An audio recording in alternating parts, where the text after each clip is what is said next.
Teresa de Ávila, Catarina Maria. de Siena, Maria, Nossa Senhora. Montana e descobrindo os Estados Unidos, enfrentando vários perigos.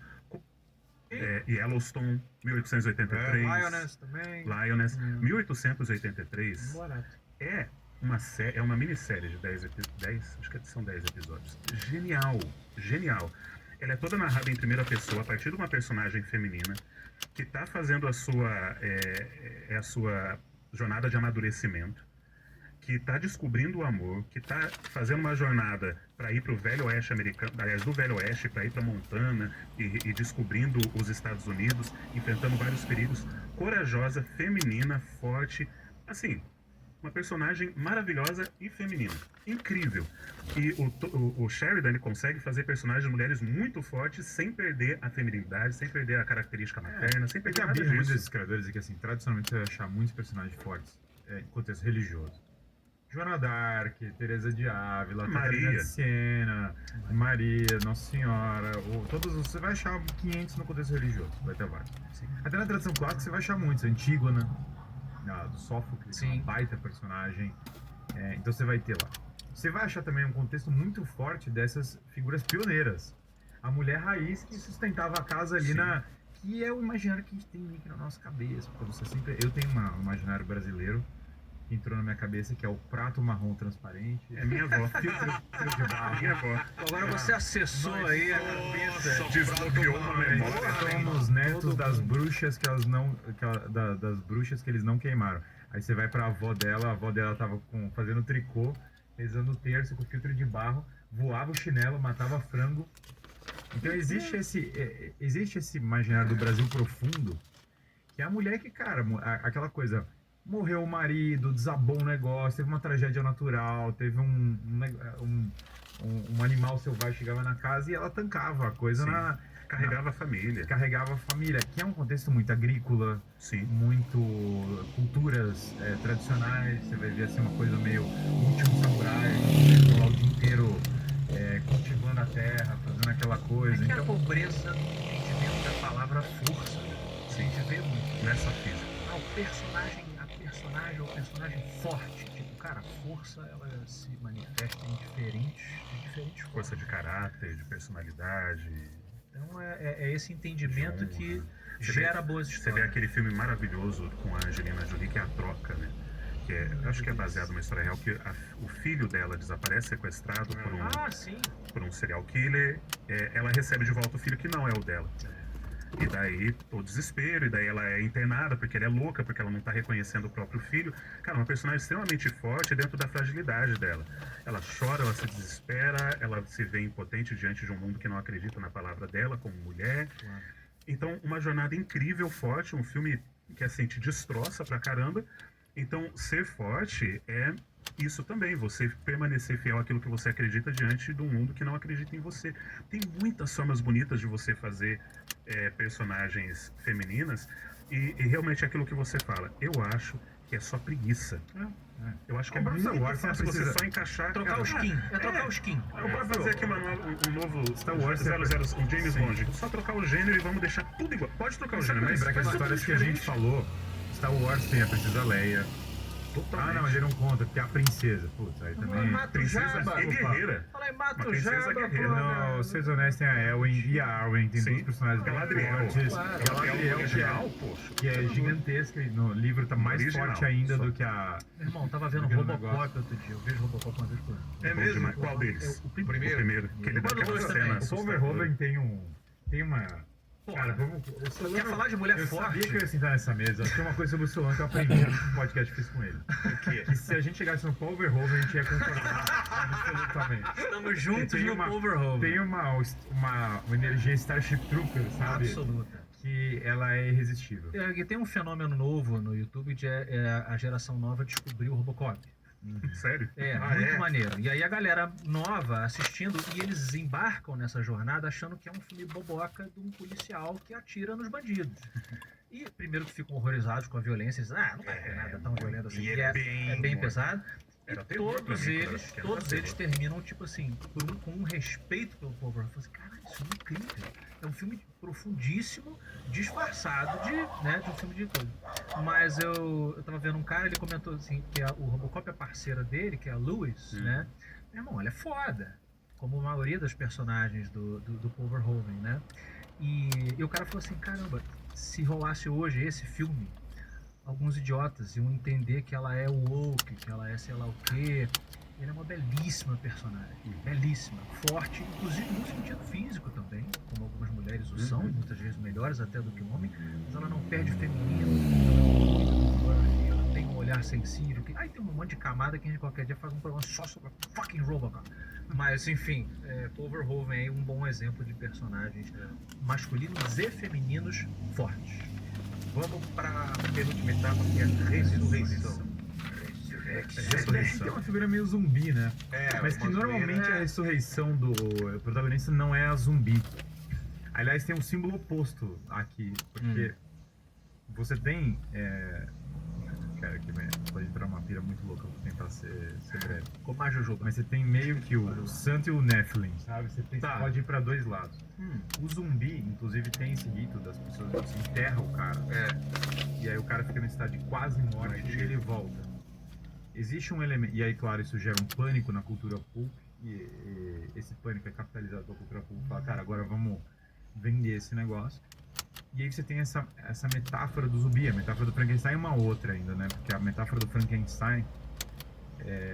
A Mary Shelley é uma família revolucionária. O marido dela fazia experimentos com energia.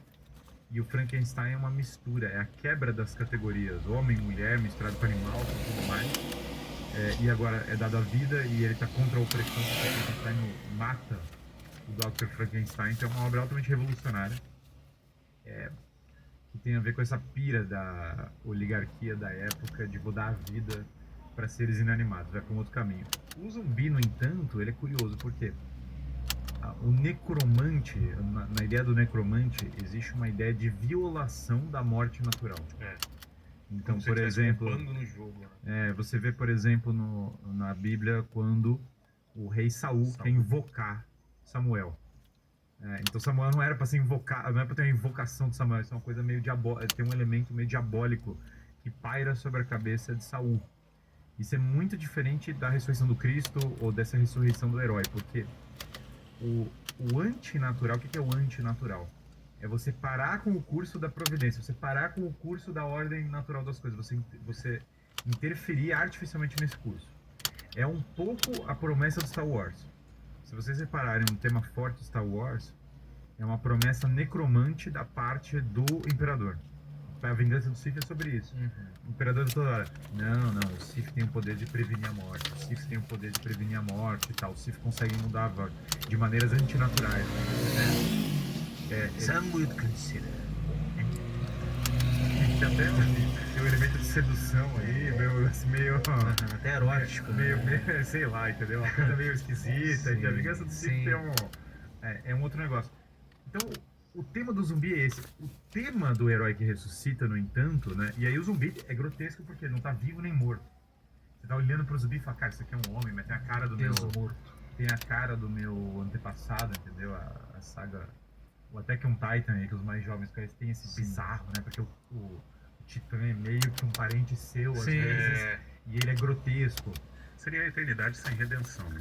Imagina você ficar eternamente vivo, mas com câncer. É o vampiro. Morrendo. O vampiro é o que morreu, mas continua a vida.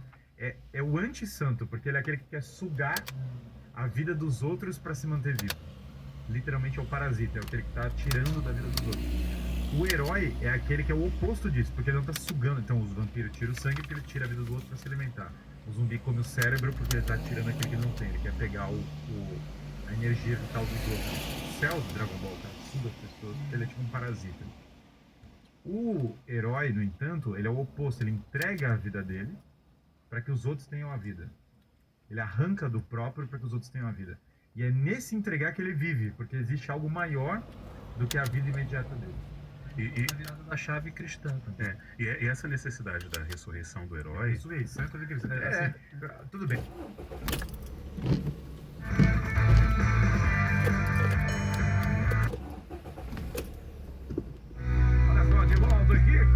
Ele tá com um grafite. Acabei de me lembrar agora nesse exato momento. O quê, Dom? Acabei de me lembrar que hoje é o quê? Hoje é terça-feira. Hoje é isso? terça. E se hoje é terça-feira? A partir de agora, está em... Ressurreição do herói. Tudo bem, vai. Podem falar que no Gilgamesh tem alguma coisa. O negócio, mas isso é muito cristão. Ressurreição é um tema cristão. Não tem muito o que falar. Você vai ter algumas coisas embrionárias, mas não no mesmo sentido, porque no cristianismo a ressurreição ela é transformada, né? A pessoa ressuscita diferente do que ela tem antes, né? Mas a ressurreição ela é simbólica, não precisa ser necessariamente literal, não é nada herói. Tem a ver com a incorporação do mundo comum com o mundo extraordinário. Então, quando você vai ver, por exemplo, Jesus é a personificação perfeita da ressurreição. Então, ele incorpora tanto o humano quanto o divino em uma só persona. Na sua ressurreição ali, os dois estão completos. No batismo, a gente tem aquele mergulho, os protestantes mergulham porque significa o sepultamento, tá? Sepultando, morrendo para ressuscitar. Então é um símbolo. A ressurreição como símbolo quer dizer que você está enterrando aquela pessoa antiga que você era. Você é uma pessoa com novas capacidades, você foi transformado pela sua jornada, você voltou diferente e agora você consegue dominar os dois mundos. Neo que agora não apenas ele é um ser humano, ele incorpora poderes divinos também. Ele tem uma capacidade que ninguém mais tem. É o Frodo que não é apenas um jovem do condado, é um cara que viu muito mais, ele conhece muito mais do que qualquer um do condado conhece, ele experimentou, a alma dele está transformada. Então, esse momento de ressurreição, ele pode acontecer de forma muito simbólica. Às vezes você tem que caçar para conseguir perceber, foi aqui, ou simplesmente faz parte da jornada e vai acontecendo aos poucos essa transformação, onde o personagem anterior, que era fraco, que era medroso, que tinha seus defeitos, vai ficando para trás e surge essa nova criatura transformada e mais forte. No caso do Bilbo, ele literalmente tem uma cena que ele entra, eu sou aquele, ele fala pro dragão, sou aquele que entra na água e sai com vida de novo, que é a metáfora do batismo. Sim. Né? É mesmo. Porque ele está se referindo à cena do... simplesmente faz parte da jornada e vai acontecendo aos poucos essa transformação, onde o personagem anterior, que era fraco, que era medroso, que tinha seus defeitos, vai ficando para trás e surge essa nova criatura transformada e mais forte. No caso do Bilbo, ele literalmente tem uma cena que ele entra, eu sou aquele, ele fala pro dragão, sou aquele que entra na água e sai com vida de novo, que é a metáfora do batismo. Sim. Né? Seus defeitos vai ficando para trás e surge essa nova criatura transformada e mais forte. No caso do Bilbo, ele literalmente tem uma cena que ele entra, eu sou aquele, ele fala pro dragão, sou aquele que entra na água e sai com vida de novo, que é a metáfora do batismo. Sim. Né? É mesmo. Porque ele tá se referindo à cena dos barris, né? Ele entra lá nos barris e sai lá. Mas o dragão fica irritado com isso, que é uma coisa que eles não colocaram no filme. Porque o dragão é um símbolo diabólico, e esse é o símbolo do batismo, e aí tem um choque entre os dois símbolos. Né? Nas regras do D&D, quando Jesus levanta Lázaro, ele aplicou um feitiço necromante? As regras do D&D. Nas regras do D&D. Então, aí que tá o problema. É o oposto, né? Saul aplicou feitiços necromantes. E Jesus fez o quê? Jesus é o... Acho que ele ultrapassa as regras do D&D. Jesus é o mestre do jogo. Ele não morreu. Ele chegou e falou, galera, guys... deixa eu te contar, eu escrevi o livro e eu sou o mestre do jogo e isso aqui mudou. Eu já fiz isso quando eu mestrava. Eu sou o mestre, vai acontecer. Ele não morreu. Ele não tinha morrido. Não, mas os dados aqui não morreu, não pode morrer. A defesa dele não é um Deus Ex Machina total, porque ele avisou várias vezes que ia rolar isso. Lá atrás, inclusive, ele falou, cara... Tem um foreshadowing forte na história que ele fala, cara, uma hora a galera tem que respeitar. Então, putz, não é sério, os caras estão viajando. Então a história foi bem, não tá mal escrita, não. Excelente. E aí, Vilela? Vamos para o retorno com o Elixir. O Elixir o remédio, o... Elixir vem do árabe, né? Que é poção mágica. Uma poção mágica. Por que essa figura? Uma coisa que eu acabei de lembrar é que o Paulo, não tem nada do Elixir, tem um pouco a ver, vai. Tem um líquido, né? A água da vida, azulzinha, Duna. E aí ele bebe essa água da vida e ele morre. E aí ele fica 3 semanas ali, entre aspas, morto, até que ele volta com o dom da Foresight, né? presciência. o foresight, assim, né? Consegue enxergar, né? Ele tá se preparando pra ser o Kisadra Howler, Isso. acho, né? Mas enfim, o ponto é que o retorno com o Elixir, no fundo, né? Aqui é curioso, porque É algo que o herói traria, Uhum. deve ser por aí pra gente caminhar. Algo que o herói traz é o tesouro final. O tesouro. Bilbo, no caso dele, é o tesouro literal, que ele carrega, Sim, que ele ganhou do da Hobbit. da batalha mas e tem tal. um tema anti-canon mas- porque ele se livra do tesouro, né? Sim, é verdade. Porque muito da jornada do Bilbo é se desfazer do negócio. Cara, chega disso Não daí. quero mais. Mas em tese o Elixir, Vai da ele... Hearthstone. Mas- Hearthstone, bem- A Mas questão são tem um pouco. tema de Elixir, parece. Só que vocês fazem dela, ele fala, cara, leva. O Elixir, em tese, ele é um objeto, seja uma poção, uma espada mágica, uma pedra. O anel, no caso É a também. pedra que o Indiana Jones, o Tempo da Perdição, É. traz de volta pra vila. Assim, ali literalmente é uma Isso vai pedra. acontecer mais em histórias que são de aventura. É. Raramente você vai ver o Elixir, porque, como a gente falou no começo, nem todos os pontos batem com todas as histórias, né? E Então, isso daí é mais típico de histórias de aventura e fantasia. Trazer a recompensa, o Elixir, o prêmio pelo qual você foi na jornada, normalmente em jornadas que são baseadas em recompensa. o próprio cálice sagrado do Indiana Jones 3, Sim, eu também só. considero só três. Só 3. Mas aquele da Isso aí, fica caveira... tranquilo que eu sou... Mas não tem aquele da caveira? não, Né? Dos macacos. o Elixir seria o que eles trariam de volta o cálice. Né? E o indiano tem que deixar o cálice para trás. Pra Então salvar, tem uma mexida gostosa ali do Spielberg, né? O Elixir cai ali, lembra que começa o templo ruim e tal. O cálice cai ali na beirola. E aí primeiro a menina, ela Elsa, sei lá, ela tenta pegar e cai. Aí depois o Indiana Jones fica pendurado e fala, não, o Elixir, a gente veio até aqui para pegar o Elixir. Esse só tem 3 Indiana Jones, mas tem quantos Matrix? Pergunta pra polêmica. Quantos Matrix existem? No meu coração, Cara, um é a melhor resposta. Vamos combinar. É a 3 única resposta. 3 e a segunda é melhor. A pior é 4. Quem falou 4? Não, Desculpa. quatro 4 é- 4 é delírio. é delírio. 3 é uma resposta aceitável. Eu gostava muito. 1 é uma resposta muito boa. Eu gostava muito dos dois até ter o terceiro. Eu gostava muito. A trilogia seria assim, foda. A gente tem que fazer uma inteligência limitada super ego trip em que a gente reescreve os filmes. Putz, isso ia ser Seria bom, legal. hein? Vamos fazer? Vamos fazer, eu Esse topo. era o- Eu lembro que quando terminou o Esse era uma pira muito boa. Vamos fazer? O Matrix 2 Mas tem toda uma história alternativa do Star Wars. Eles deveriam ter feito de Star Wars trilogia nova. Vamos reescrever. E aí eu lembro que quando terminou o Matrix 2, começou uma pira na internet. Olha que a internet era bem menos o que é hoje. Em que a galera falou assim, meu irmão, tudo indica que se o Neo consegue desativar os sentinelas fora ali em Zion, quer dizer que eles não estão no mundo real. Aquilo ali é uma segunda camada da Matrix. E aí talvez aí entrou numa pira de que ele seria um programa. Inception, né? O The One, ele é um programa, na verdade. E que então a Trinity é uma pessoa. Então como é que uma pessoa vai se apaixonar por um programa que tinha todo um potencial incrível, que nego tava lá no sei lá onde que era, Girando nos loucamente fóruns. ali. Até chegou Os fóruns ganham muitas vezes dos criadores. Com certeza. Eu acho que os escritores têm uma arrogância de que acho que às vezes eles olham e falam, nossa, que ideia boa, mas eles já deram, vou usar.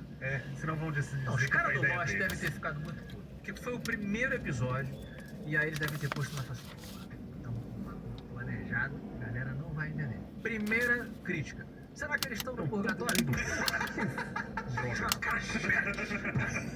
Como eles acertaram?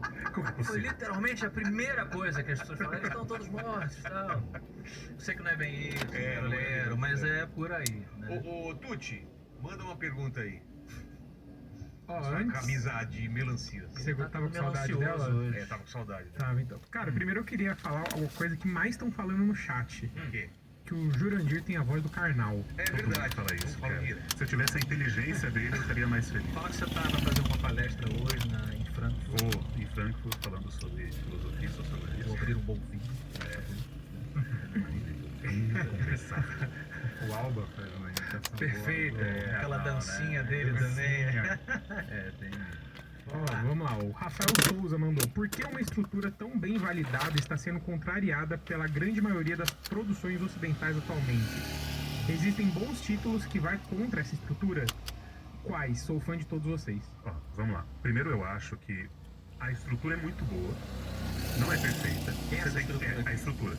Não é perfeita, porque você tem que saber absoluta adaptar. também, dá pra fazer coisas fora da estrutura que são boas.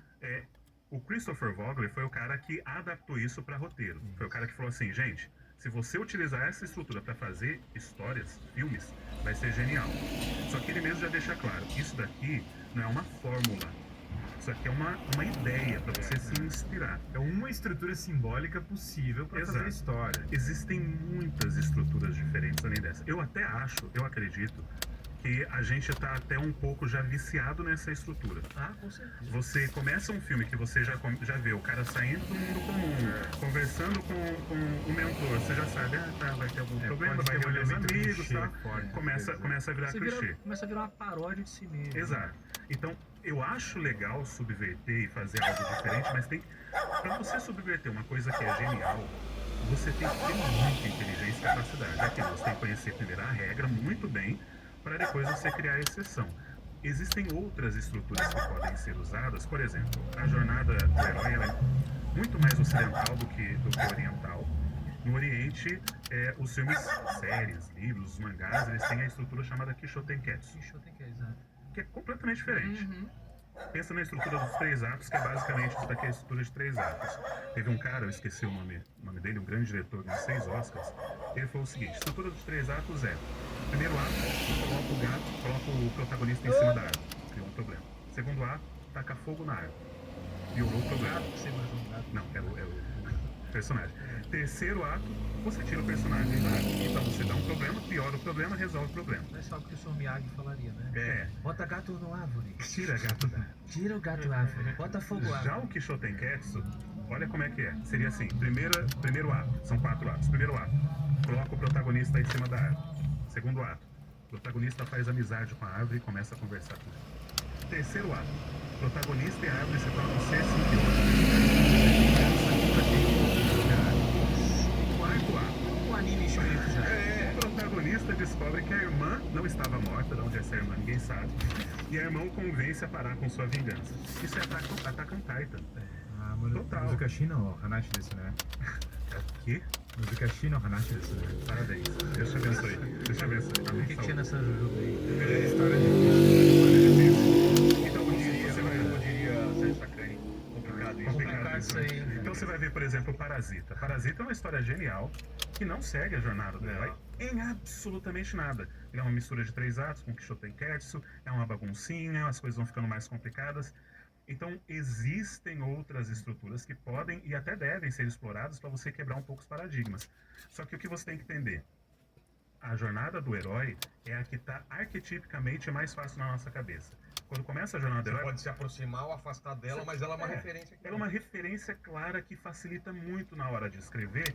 Só que a jornada do herói é baseada em conflito, né? A estrutura de 3 atos também. O problema é sempre o conflito. Se você souber criar um bom conflito, ou a piora do conflito e resolução do conflito, você vai ter uma boa história. Mas sociologicamente eu sei porque estão zoando muitas histórias. Vamos lá. Primeiro, os filmes estão sendo... Houve uma concentração do mercado para grandes corporações.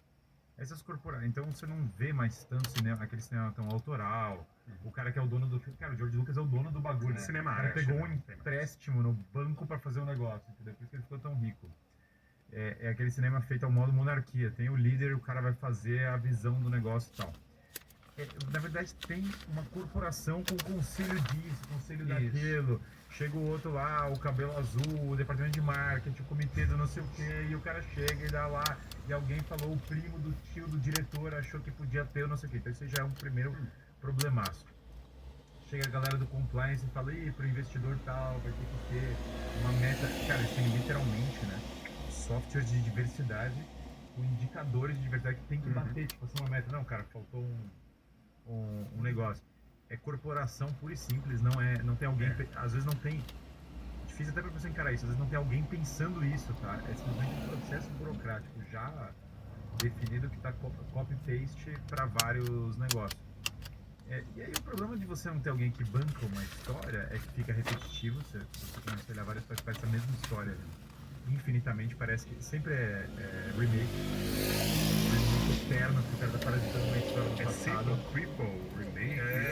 E isso gera... Tá fazendo agora com esse É. Rebel Moon. Nossa, uma E cópia. quem tem a coragem de colocar um protagonista um pouco mais forte, uma história um pouco mais clássica, estoura localmente. Assim, o Top Sim. Gun Maverick estourou A John infinitamente. Wick Duna também. agora tá John voando Wick, infinitamente. John Wick. O próprio Avatar. Não foi Avatar. Voltou pro cinema, a galera falou, ninguém liga pra Avatar de novo. Eu acho que essa... Mulher grávida soltando o arco e flecha desse tamanho. A cara dos caras. Não precisa fazer sentido. Vibrando, né? Eu acho que o povo gosta de cinema pra se entreter também. também, escapismo. É. Escapismo. Eu acho que existe uma fadiga também, porque pensa, se você já fechou, é aquilo que eu falei das trilogias, e no caso da Marvel, pentalogia, Bicho, a Marvel já virou um treco. Agora Então- já é o Homem-Formiga, o Homem-Abelha, a Vai Mulher ter tudo. Abelha, o Homem-Abelha Formigo minúsculo. Agora você reduzido, imagina, fala, cara, chega, você fez a jornada do herói do Cadê o de herói? Você fez a jornada do herói do Homem-Formiga 1, beleza. É. Aí você vai reiniciar a jornada do herói no Agora tem que ter a Homem-Formiga Mulher 2. Vespa, claro. Agora, e daí você vai pensar. Então, eu acho que falta inteligência para saber usar isso daí e também deixar os arcos para outros personagens vão desenvolverem. Eu gosto muito do Sete Samurais. Assistiu já Sete Samurais? Já vem. Perfeito, Kiyosaki. Porque você tem ali O velho, não do Keanu Reeves. Não, Kurosawa. Kurosawa. Tem o do Keanu Reeves. Kurosawa. Tem monstro e tal. Que é tipo uma releitura do Sete Não, Samurai. não. Não, porque tem vários eleitores do Kurosawa. Tem um que também é do... Vamos entrar. Tem o Faroeste. Tem o também. Faroeste. Galera, vamos lá, velho. Akira Kurosawa. Akira Kurosawa, o original. O Shiro Mifune lá, É, aquele de dar o claro. Robinho. Porque Obrigatório, o que é tem que legal sangue. na história é porque assim, você tem várias jornadas do herói acontecendo paralelamente. Tem a jornada do herói dos camponeses, que vão encontrar com o samurai, que agora é Ronin, e nesse momento que eles encontram, eles estão na fase de recrutar os aliados, e ali ele aumentou, só que ele começa a jornada do herói dele. E daí ele começa a jornada do herói dele, vai recrutar, ele recruta aquele jovenzinho samurai, que vai começar a jornada dele, com ele como sendo mentor, só que ele já está na jornada. Quando termina a história, se ele quisesse, pena que não fez, porque algumas coisas mereciam, se ele quisesse, ele poderia fazer uma sequência daquilo ali, porque tem vários arcos ainda para serem desenvolvidos. Nessas histórias que estão sendo feitas hoje, estão confiando muito em novos personagens que vai entrar. Não, mas vai entrar o tal personagem que vem. Tá, mas até vira outro personagem, o que você vai fazer com esse daqui? Vai explorar, vai tirar suco da onde? Fica espremendo o Homem-Formiga. Vai tirar o que daquilo? Acabou, esquece. O Kurosawa fez continuação com o Sanjuro e o Yojimbo, eles exploram o mesmo personagem. Duas vezes e ficou bem legal. E aliás, Star Wars bebeu demais do Kurosawa, especialmente o Fortaleza Escondida. O C3PO e o R2D2 é Fortaleza Escondida pesado. A Luna também. Tá demais, assim, né? Eu ia acrescentar que assim, a gente também tem que. Acho que quando eu queria ver um filme esquisito coreano no começo dos anos 2000, final dos anos 90, Onde é que você achar isso? irmão, era como ter um amigo que tinha a locadora que importava, não sei o que, pra você ver um filme. Vamos combinar que era pesado. gostoso, dia 3. Era especial, era mais especial. Cara, eu o acho locador obscuro é um prazer que a nova geração nunca vai saber. vai descobrir. Ainda que exista um paralelo tecnológico muito mais prático de você dar uma garimpada no seu streaming. Sim, Na verdade, sim. nos seus streamings. Sim, tem muita coisa 300 legal. mil streamings. E acho que existe uma possível reeducação nossa, nos colocando junto enquanto consumidores de cultura pop, além de produtores, de você fugir daquele óbvio. Netflix recomenda, está em alta a merda aqui do Rebel Normalmente Moon. tá em alta, é ruim. Brother, sai dessa merda e vai lá em filme coreano, vai lá nos filmes indianos. O RRR, por acaso, explodiu, né? Mas tem muitos outros. Coreia tenta explodir, porque também é mais tradicional, porque é mais raiz o negócio. E aí, E são filmes, assim, cara, tem umas ideias muito loucas de... O cinema Villeneuve já não o é. cinema nórdico, cara, tem séries e filmes maravilhosos Exato. daquela galera ali que o pessoal não explora. que também a muito Califórnia ali entrou numa autopira, né? Que tudo vira. O mundo inteiro virou um reflexo da própria Califórnia, assim, numa alta análise infinita. Mas eu acho que eu acho que realmente chega um momento, existe uma exaustão. A prova da exaustão é que tudo que viola essa exaustão estoura loucamente. Acho que nós vamos ver uns aninhos aí desse fenômeno. Que quem for corajoso de fazer um negócio bom mesmo vai voar. Inclusive o Vogler, Mesmo ele fala... independente, né? Tipo esse Sound of Freedom da vida, né? Sim. Farias, essas coisas aí foi um sucesso louco desse show. O Vogler, ele falou que quando ele foi pra Europa fazer palestras sobre a jornada do herói, ele, principalmente no leste europeu, ele percebeu que houve muita rejeição, porque lá a jornada é completamente diferente no sentido das intenções do herói. Eles falaram assim, a gente até tem esse herói que você fala aí, que quer mudar o mundo. A gente chama de babaca, de tolo. Porque não vai mudar o mundo. O mundo é como é, porque eles têm uma visão muito mais cética. Então quando você vai pra essas outras... Não vai dar nada.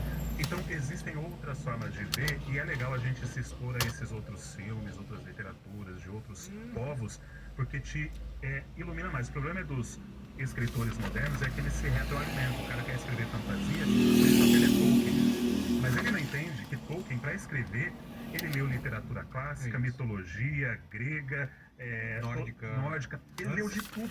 Ele leu de Tolkien é a tudo. referência, agora é o Harry Potter e o Martin já estão escrevendo do Tolkien. E assim, o Tolkien leu o Beowulf, a Odisseia, a Bíblia, o Sr. Gawain.